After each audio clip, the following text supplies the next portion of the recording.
Hello, America. You know, Jesus spoke on a generation of vipers. In Matthew 23 and 33, he says, "Ye serpents, ye generation of vipers, how can you escape the damnation of hell?" You know, and when I look at Donald Trump, I see a snake, not a snake in the grass, but just a snake in the wide open. You know, Donald Trump reminds me of the cobra. You know, they said that the cobra spits his venom in your eyes in order to blind you. And this is one thing that Donald Trump is doing. He speaks, he tweets daily, all day long, you know, and it's nothing but venom that he is spitting out. Donald Trump, then he goes to his rallies, and Donald Trump spits nothing but venom. I mean, 99% of the things that Donald Trump say ain't true. Don't have no truthful background to it or nothing, you know. But he's like that venom, you know, I mean, like that cobra. You know, it also says that, you know, a snake eats his own young. You know, and I look at Donald Trump now, all of a sudden he wants to throw Don Jr. under the bus, you know, in all of this Russian stuff that's going on. You know, Donald Trump don't care for nobody but Donald Trump.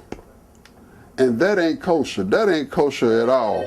You know, one of the things that I look at is everything that he says, he wants you to believe it, whether it's a lie, whether it's a truth. You know, they're taking now some of the laws, you know, since he's getting ready to throw Don Jr.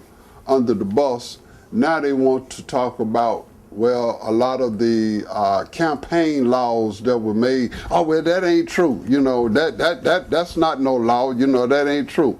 But how can you sit and say when for everybody else it's been a law, but now all of a sudden Donald Trump is in office and now it's not a law?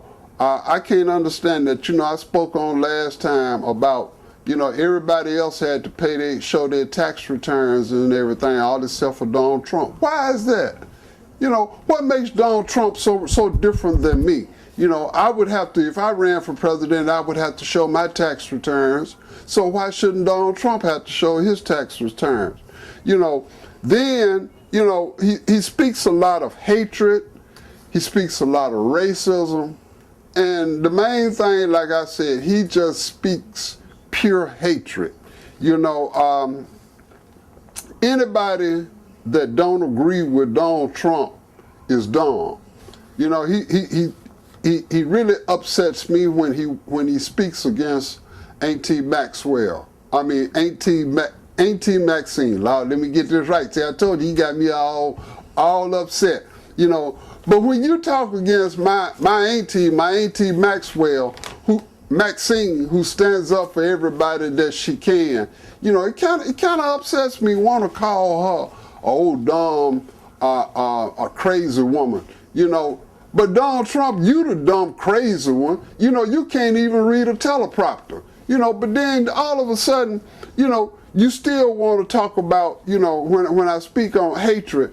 Donald Trump was the one that started this birther movement back when Obama was in office. You know, it wasn't nothing but a bunch of lies, but it was to turn his base, that part of Americans, against the president, trying to say that he wasn't a true American. Well, you know, I say he's a true American. But then all of a sudden, now he wants to get really crazy when he wants to talk against the king. Yeah, LeBron James. You know, he wanted to say, well, you know, he dumb too, you know, because if you listen to Don Lemon, you know, Don Lemon dumb, and King James ain't no smarter. You know, that makes King James look smart. Well, Donald Trump, everything you say to me It makes me think that you dumb. You know, Don Lemon may be a lemon, but one thing he ain't dumb. You know, but fellow Americans, how can you follow something that is so poisonous? It ain't kosher, America. How can you follow something? It ain't kosher, America. You know, I look at it this way here, like it's been spoke to the blacks for back during when the civil rights movement was going on, and they would preach real hard to us about, well, if you don't like America, then move. Well, I feel the same way. If you don't like the way that America is, you need to move. Move back over there in Germany where they trying to get their little Ku Klux Klan and stuff together over there. But also, you know, it's one thing that I look at. It ain't kosher to divide Americans. I mean, you know, if anything was to happen, we're going to have to pull together in order to get things accomplished around here. But one thing I can say is to follow Donald Trump just ain't kosher. And that's all I got to say.